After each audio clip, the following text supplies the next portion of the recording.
এখন যিনি দায়িত্বে আছেন, স্বরাষ্ট্র উপদেষ্টার দায়িত্ব পেয়েছেন জাহাঙ্গীর আলম, এই লোকটা কিন্তু ওই বিষয়গুলো সব তার নখদর্পণে আছে। এবার জালেমরা টের পাবে।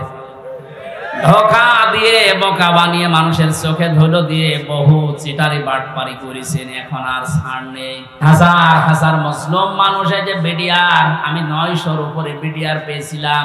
আমার উপর তলায় যারা থাকতো অধিকাংশ বিডিআর মামলা কিচ্ছু জানে না, 14 বছর জেল খাটতেছে। বিশেষ করে মুন্সিগঞ্জের কয়েকজন আর পঞ্চগড়ের এক মুরব্বী, এত ভালো মানুষ আমার জীবনে জেলখানায় আমি পাইনি।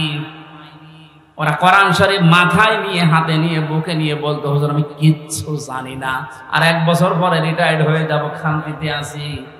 কি জানো কি হয়ে গেল আমার, এই যে বেকার ঘুরে 14 বছর আটকে রেখেছি। এখন যিনি দায়িত্বে আছেন, স্বরাষ্ট্র উপদেষ্টার দায়িত্ব পেয়েছেন জাহাঙ্গীর আলম, এই লোকটা কিন্তু ওই বিষয়গুলো সব তার নখদর্পণে আছে। এবার জালেমরা টের পাবে। ধোঁকা দিয়ে বোকা বানিয়ে মানুষের চোখে ধুলো দিয়ে বহু চিটারি বাটপারি করেছেন, এখন আর ছাড় নেই। আমরা এখান থেকে আহ্বান জানাচ্ছি, যারা দায়িত্বে আছেন বিচার ব্যবস্থায়, বিচার বিভাগে, খুব তাড়াতাড়ি এই বিডিআর মামলায় যারা আছে, বিনা কারণে যারা বছরের পর 14 বছর জেলখানায় আছে, কিচ্ছু জানে না, ওদেরকে আমার মনে হয় শাস্তি দিলেও খুব বেশি হলো 7 বছর দেওয়া যেত। ওরা বলতো, হুজুর আমরা যদি অপরাধ করেও থাকি, বিদ্রোহ করে থাকি, আমাদের 7 বছর জেল হয়, অথচ বিনা কারণে 14 বছর আমি জেলে।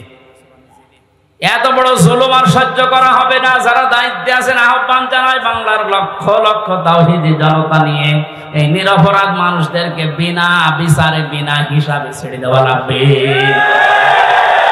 কোন অপরাধ নেই, এদের একজনের রাগের ফসল, এগুলো প্রতিহিংসার ফসল। এই মানুষগুলো সত্যি ভালো মানুষ আমার দৃষ্টিতে, আমি যা দেখেছিলাম এদের জীবন চরিত্র, নামাজ, রোজা এবং আল্লাহর যে ঈমান, আল্লাহর প্রতি তাদের, এই কথাগুলো বাস্তবে আমি দেখে এসেছি। এই কারণে বলছি, যারা বিডিআর হত্যা মামলার নাম নিয়ে, পিলখানার নাম নিয়ে এই নিরপরাধ মানুষকে, অপরাধ করে থাকলে আপনি প্রমাণ পেলে তার বিচার করেন, কিন্তু নিরপরাধ যারা বিচার হওয়ার পর ওদের মাত্র 7 বছর জেল হওয়ার কথা, 14 বছর কোন কারণে একটা মানুষের মুখ রাখতে গিয়ে আপনি তারা জেলখানা রাখবেন?